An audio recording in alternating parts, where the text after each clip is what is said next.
La diffusion de ce message sera forcément interrompue. Je le sais. Je vais tenter tout de même. Internet étant un média difficile à arrêter, j'ai décidé de dévoiler au grand jour ce que le monde doit savoir. Peut-être depuis longtemps. Je suis sûre que la science peut avancer avec ça, que ça changera la vision qu'ont les hommes de leur environnement. J'en suis persuadée. Mon identité importe peu dans ce témoignage. Ce sont les faits qui sont primordiaux. Ma vie et mon histoire ne comptent pas. Dommage qu'il faille quelqu'un pour raconter, pour en parler et démontrer. Dommage que ce soit moi. Mais pour les autorités, les vies, le temps et les passés ne comptent pas. Peu importe le nombre de vies qu'il faudra gâcher. Peu importe le nombre de familles à briser. Peu importe le temps qu'il faudra. Peu importe l'argent à dépenser. Leurs recherches aboutiront et elles préserveront leurs secrets. Elles le savent. C'est une loi, une règle universelle. Pour ces gens haut placés, c'est une logique indéniable. Les autorités n'ont pas de limite. Mais moi, maintenant, je vais briser ces règles. Moi, je vais ouvrir ces secrets au monde, pour que les autres sachent. Mais je ne suis qu'un pion. Elles l'ont compris. Et elles iront jusqu'au bout pour me faire taire. Pour empêcher ce message de franchir les barrières du silence. C'est ce message qu'elles doivent à tout prix arrêter. Moi, je ne compte pas. Il faut que je m'exprime car j'ai peu de temps avant qu'elles ne remarquent. La seule affaire du genre dévoilée au grand public et la toute première de ce type et s'est déroulée en 1977. Ce fut juste un signal de quelques secondes, mais cela avait suffisamment paniqué les foules. 72 secondes précisément, mais des rumeurs, des hypothèses qui naissent encore 37 ans après. Le 15 août 1977, l'Observatoire de radioastronomie de l'Université de l'État de l'Ohio aux États-Unis détecte le signal WOW. Signal dont le code principal était 6EQUJ5. Signal venu de l'espace. L'homme qui observe le phénomène est Jerry R. Ehman, travaillant alors avec The Big Ear, le radiotélescope qui capta le signal sur le projet SETI. Je me suis dit, quand j'ai entendu parler de ce signal WOW et du SETI, que quand on cherche, on trouve. J'étais jeune alors, mais je n'étais pas née en 1977. Et encore aujourd'hui, les rumeurs courent. Il a raison. Depuis longtemps, bien avant ma naissance, des bruits passent d'apparence plus ou moins réaliste et véridique. Les gens y croient ou non. Cela dépend de la qualité des thèses. J'ai 35 ans et depuis que je suis journaliste, je vois mes collègues traiter des théories sur la zone 51 et le signal WOW, parfois vieille de plusieurs années déjà. Je suis journaliste comme je l'ai dit précédemment. J'ai eu quelques grands travaux et j'ai dévoilé plusieurs affaires croustillantes au monde, m'attirant maintes fois les foudres des hautes sphères de notre société. Je m'intéressais plus à des scandales politiques, là où on trouve les choses les plus choquantes, histoire de faire du chiffre. Je reniais les autres affaires que je ne jugeais pas assez utiles, pas assez tape à l'œil. Mais là, j'ai trouvé un truc plus gros que tous les scandales que j'avais traités auparavant. Mais c'est différent. Ce n'est pas dans le contexte de mon travail que j'ai trouvé ça. C'était dans une situation plus personnelle, disons. Je suis tombée sur les rapports d'un chercheur du SETI.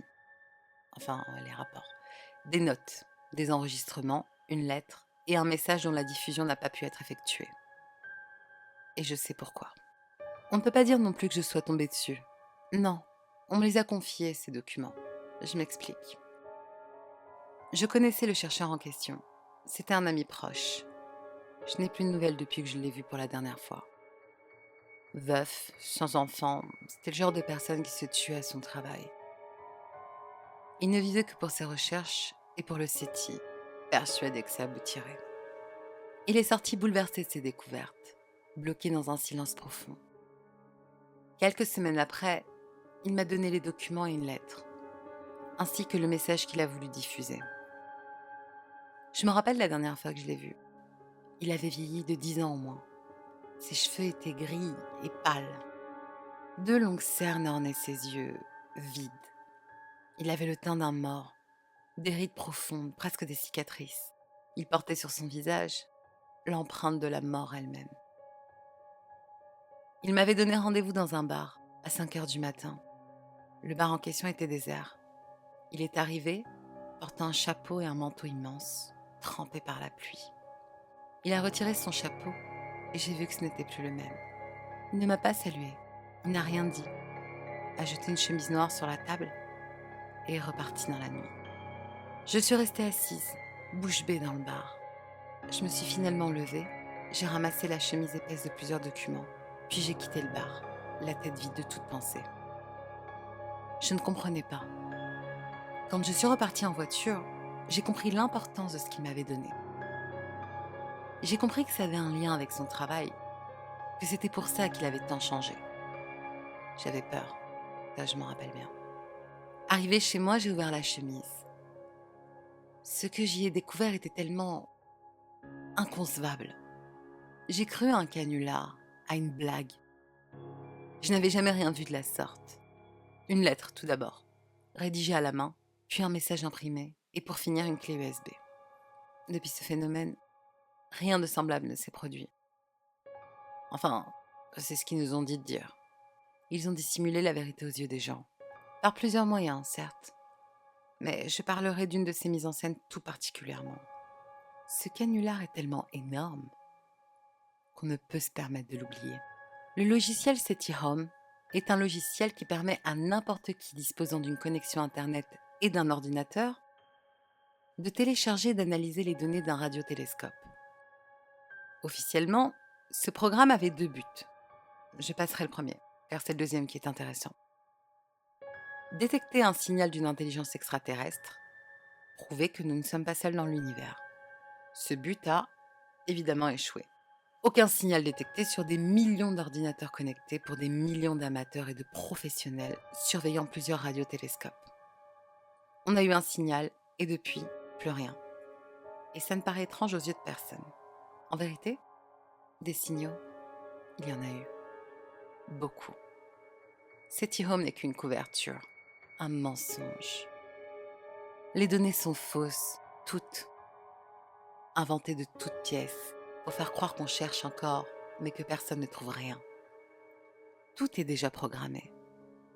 Mais ils ont trouvé des signaux, des tas de signaux. Depuis wow, tous les radiotélescopes de la planète recevaient des signaux. Avec les avancées technologiques depuis 1977, tout s'est bousculé. Les signaux devenaient de plus en plus précis, de plus en plus longs. Ce n'était plus un simple 6EQUJ5, mais des pages entières de code. On ne comprenait pas. Toute la NASA et les autres agences spatiales étaient en ébullition alors. Il y a eu juste un élément qui a fait soudainement avancer les choses. Un élément qui n'aurait certainement pas, pardonnez-moi, inquiété, affolé les gens ainsi dans des conditions normales. Mais dans ce cas-ci, une technicienne de surface s'est suicidée. On l'a retrouvée pendue dans les locaux. Dans sa poche, une lettre. Pour mes recherches, j'en ai fait une copie. J'avais cette fameuse copie. L'écriture est pataude, l'encre a bavé comme si le papier avait été mouillé. Les larmes de la technicienne, sans aucun doute. C'était très dur à lire. En fait, après une lecture attentive, je ne pouvais pas qualifier cela de lettres. Plutôt des phrases sans queue ni tête, comme des passages, des extraits. Ils disent de mourir. Ils veulent qu'on le remarque. Ils hurlent qu'ils peuvent maintenant. Ils pouvaient voir, mais c'était tout. Ils étaient là, ils nous voyaient, mais nous non. Mais c'est fini, fini, fini. Là, ils communiquent. Pas avec nous, mais bientôt les autres comprendront. Ils disent ça sans cesse. Leur voix résonne sans cesse, sans cesse. Je sais qu'ils sont là, là, partout, là, où nous ne voyons pas. Moi, je les reconnais, je les connais, eux. Ils se disent perdus, faits prisonniers dans l'immensité noire. Ils regrettent, ils regrettent. Ils veulent quitter l'enfer. Ils ont peur. Leurs voix grondent, tremblent, gémissent dans l'enfer. Là où ce n'est pas vivant. L'enfer, l'enfer, l'enfer. Ils appellent à l'aide, à l'aide. Dans ma tête, dans ma tête, dans ma tête, à l'aide. Les mots à l'aide sont la fin de la lettre. Les autres passages sont pour la plupart illisibles, ou pour le moins incompréhensibles. La lettre est longue pourtant, mais ses phrases se répètent en boucle. La femme dit toujours la même chose. Elle semble avoir voulu transmettre un message, mais sans savoir comment le faire passer. Je n'ai pas mis longtemps à réaliser que la personne ayant écrit ces lignes avait un problème psychologique, une sorte de schizophrénie, quelque chose du genre. Je m'y connais pas en maladie mentale, mais je pensais à ça sur le coup. La suite du message m'a démontré le contraire. J'étais sûre qu'une chose du genre allait se produire. Avec tous ces phénomènes étranges, les chercheurs étaient sous pression, ne comprenant pas forcément bien ce qui se passait et devaient fournir des explications aux autorités et autres sphères de la société. Mais comme je viens de le dire, ça aurait dû être un chercheur, un scientifique qui aurait pu passer à l'acte, craquer sous la pression. Quand j'ai lu la lettre, je n'ai pas compris ce qui s'est passé dans la tête de cette femme. Je pensais qu'elle était folle, je pensais que c'était une dépressive. Sauf que ça a continué. Une vague de folie a saisi les centres de recherche, les agences, les observatoires, partout dans le pays. Les chercheurs semblaient déprimés, perdaient leurs cheveux, beaucoup disaient ne plus arriver à dormir. Ils disaient que c'était dû au stress, que ça les perturbait. Mais dès qu'on aurait trouvé la solution, tout se calmerait. Les chercheurs avaient tort. Tout a empiré. Les suicides ont suivi, c'était affreux. Les centres de recherche sont devenus des usines de la mort. Les pertes s'enchaînaient sans cesse. Tous ces scientifiques, avant de se donner la mort, écrivaient et s'enregistraient. On les voyait se dégrader, mais on ne réagissait pas, tellement concentrés dans nos recherches. Ils avaient des cernes, les yeux rouges, le teint pâle et plus de cheveux. Mais nous, on ne voyait pas. Ils se donnaient la mort de manière toutes plus affreuse les unes que les autres, mais on ne pleurait pas. Chaque jour, on retrouvait un corps, voire deux. La corde au cou, une balle dans la tête, les membres brisés sur un parking, les blouses blanches devenues rouges. Avec à chaque fois des lettres, des témoignages, tous semblables, tous sans aucun sens. Les centres de recherche étaient énormes. Je connaissais les victimes sans vraiment les connaître. Bien sûr, il ne fallait pas avertir les familles des scientifiques. On en avait l'interdiction. On continuait à dire aux familles que leurs proches étaient en plein travail, qu'ils allaient bien, mais qu'ils n'avaient pas le temps. Ils ne s'inquiétaient pas, elles avaient l'habitude d'être sans nouvelles. Jusqu'au jour où un de mes amis a commencé lui aussi à déprimer. Là, par contre, je l'ai vu se dégrader. Je l'ai vu changer. Je connaissais la suite, mais je ne voulais pas y penser. C'était un bon ami. Il était distant. Il ne me parlait presque plus.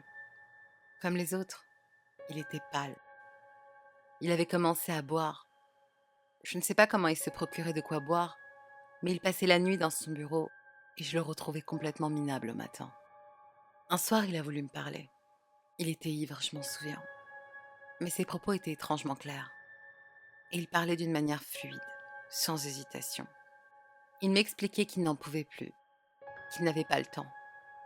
Il m'expliquait que sa fille lui parlait souvent. Sa fille est morte il y a plus de 6 ans, à l'âge de 2 ans.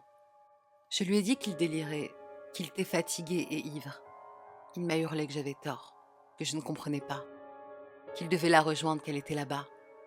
Il fallait qu'il la rejoigne là-bas, car c'est l'enfer, qu'elle est seule. Elle l'appelait, il l'entendait mal, mais elle était là. C'est la dernière chose qu'il m'a dite, puis il est parti. Je suis restée dans mon bureau seule. Je l'ai entendu pleurer un instant, puis il s'éloignait. Ses pas ont résonné une dernière fois. J'ai repris mes esprits, je suis sortie du bureau et j'ai couru dans le couloir. Je l'ai appelé, il faisait noir, je ne voyais rien. Non loin de moi, j'ai entendu une porte claquer puis se verrouiller. J'ai foncé dans la porte, je l'ai appelé. Derrière la porte, il a murmuré quelque chose. Le nom de sa fille, je crois. Puis j'ai entendu un clic, le clic d'une arme qu'on charge. La détonation a résonné dans le couloir. Je suis restée là, bouche bée devant le message papier, devant ce que mon ami avait dû endurer. J'ai mis plusieurs minutes à me replonger dans la lecture du message. Il s'était tué, comme les autres. Mais là, ça m'avait atteint. Je comprenais la gravité de la situation. Avant, ce n'était que des vagues connaissances, comme si c'était irréel, une histoire, une rumeur qu'on raconte. Mais pas là. Je venais d'assister à un suicide. Je réfléchissais longuement après ça, délaissant mon travail et mes recherches. Plus tard, quelques jours après cet acte, j'ai repris, mais différemment. Disons que j'étais ailleurs. Les signaux continuaient à arriver, par centaines, chaque jour. Les suicides continuaient sans cesse. C'était la routine. Des pages entières de codes, tous différents. Je me rendais alors compte que tous les chercheurs autour de moi paniquaient. Mais j'étais là, complètement calme, blasé, presque mort. Je les voyais s'agiter, crier partout. Moi, j'étais là. Je marchais, je regardais. Un jour, j'ai regardé les codes en détail. Une page imprimée que j'avais trouvée sur un bureau. Je n'avais rien à faire. Je n'étais pas concentrée. C'était comme d'habitude. Des séries de codes incompréhensibles sans aucun sens. Mais quelque chose avait changé. Les codes n'étaient plus des chiffres, des lettres avec pour seule signification les fréquences. Non. C'était des mots, des phrases qui m'apparaissaient soudain. Je lisais. Je ne comprenais pas. Je me suis dit que j'étais très fatiguée, tout simplement. J'ai voulu aller me reposer, me détendre. J'ai lâché la lettre, enfin, les codes, puis je suis partie. Dans un bureau, il y avait une radio. Une simple radio. Je l'ai allumée, je voulais penser à autre chose. Je n'ai trouvé aucune fréquence. Un bruit blanc continu s'échappait de la radio. Pourtant, je persistais, jusqu'à trouver une fréquence. Une voix féminine parlait en boucle, d'une façon fluide, régulière, presque musicale. Ça m'a paralysée. Je suis restée bloquée sur la voix. J'ai d'abord pensé à une émission radio toute bête, mais les propos étaient autres. La femme m'a dit qu'il y avait un MP3 à ma droite sur le bureau. Elle m'a dit de le prendre et d'enregistrer, car les scientifiques ont besoin de preuves, aussi futiles soient-elles. J'ai cet enregistrement sur la clé USB. Il y a un fichier dessus. Je l'ouvre, un enregistrement. Une voix de femme résonne dans mon appartement, ainsi que la respiration saccadée de mon ami. Bonsoir, tu me reconnais? Non, probablement pas. Tu as tout oublié. Tu vis pour ton travail, c'est vrai. C'était une question inutile. Enfin, passons. Je ne suis pas là pour t'en vouloir après tout. J'ai plutôt besoin de toi. Qui êtes-vous? Cela n'a pas d'importance. J'aimerais bien voir si tu me reconnais. Je dois te parler d'une chose. Les fréquences. À présent, nous pouvons communiquer. Écoutez, on va arrêter là. Je sais que personne ne m'entend, que c'est un canular sur une radio quelconque. Je ne sais pas comment vous avez eu accès à ces informations confidentielles, mais vous ne savez pas de quoi vous riez. Que personne ne t'entend? Que personne ne te répond? C'est toi qui ne sais pas. Tu ne sais rien. Tu ne sais rien. Rien! Arrêtez ça. Si c'est pour faire peur, ça ne sert à rien. Peur? C'est moi qui ai peur. Tu ne comprends rien. Absolument rien. C'est l'enfer là-bas. L'enfer. Effectivement, je ne comprends pas. Qui êtes-vous? De quoi parlez-vous? De l'enfer. Là où on ne respire pas. Là où on ne voit rien. Il y fait noir. Il y fait froid. Nous ne sommes plus. Plus rien. Il n'y a rien. Nous sommes nombreux, mais nous ne voyons rien. Nous ne croisons pas. Jamais. Nous ne nous croisons pas. Jamais. Nous nous entendons chacun. J'entends ces cris de détresse, ces gémissements, ces pleurs d'enfants et ces appels d'adultes. J'entends tout. Je hurle moi aussi. Ils entendent, mais personne ne peut rien. Nous sommes nombreux, mais nous sommes seuls. Tu n'imagines pas à quel point te parler me fait du bien. Mais qui êtes-vous, bon Dieu? Dieu, j'y croyais au début. Le paradis au ciel, l'enfer sous terre. Mais rien. Il n'y a pas de paradis. Rien. Vous croyez connaître le ciel? Mais vous aviez tort. Tu te rappelles d'eux? Qui, eux? Eux. Ton ami qui t'a quitté l'autre soir. Tous tes collègues. Elle. Mes collègues sont morts. Mon ami aussi. Terminé, il n'y a rien après, ils sont morts. Non, non. Je ne comprends rien. Si, j'ai compris. Va-t'en, pars! Non. Il faut que j'explique. Les fréquences, c'est les fréquences. Les codes, les radios, les signaux. Depuis l'enfer, nous communiquons. Peu, mais sûrement. D'abord sur les radiotélescopes. Et maintenant sur les radios bien moins puissantes. 15 août 1977, c'est la date de notre réussite. La date de notre premier signal, bien avant que j'arrive, certes. Mais j'ai vite trouvé comment faire. La puissance de l'esprit. est impressionnante. Je ne peux pas parler, c'est impossible. Si, ça l'est. Non, tu es morte. Oui. As-tu compris? As-tu compris qui je suis? Oui, je, je comprends maintenant. Je comprends tout. L'enfer, c'est l'espace. Oui. Il aura fallu du temps aux hommes pour le comprendre. Mais c'est en train de se produire. Maintenant. Rejoins-moi, je t'en prie. S'il te plaît. C'est simple. Fin de l'enregistrement. Il me reste un paragraphe à lire sur le message texte. C'est la toute fin. Je ne pense pas à ce qu'elle m'a dit. Cela ne me choque pas plus que ça en fin de compte. Je regrette juste une chose, que je ne puisse pas en parler. Ils m'ont vu. Ils entendent tout. Ils ne veulent pas que les gens sachent. Mais j'ai trouvé la solution. Quelqu'un le transmettra à ma place, ce message.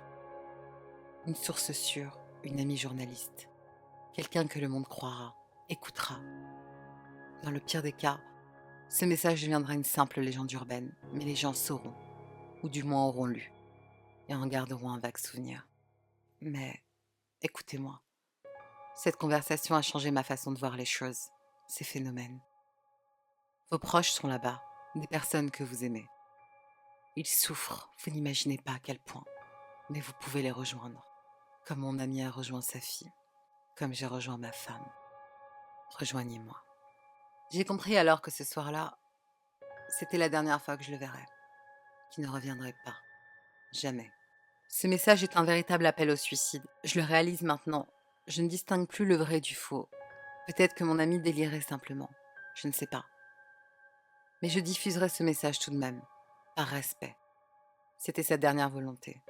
Je suis contre la diffusion, mais mon amitié me dit de le faire. Diffuser. Juste une chose. Réfléchissez à ce que vous venez de lire et entendre. Réfléchissez avant de passer à l'acte. Ne faites pas comme moi. Les suicides de Sacha Rainbow et Lodi Wagner resteront confidentiels. Ce message est classé top secret. Toute tentative de diffusion pourra aboutir à des poursuites en justice.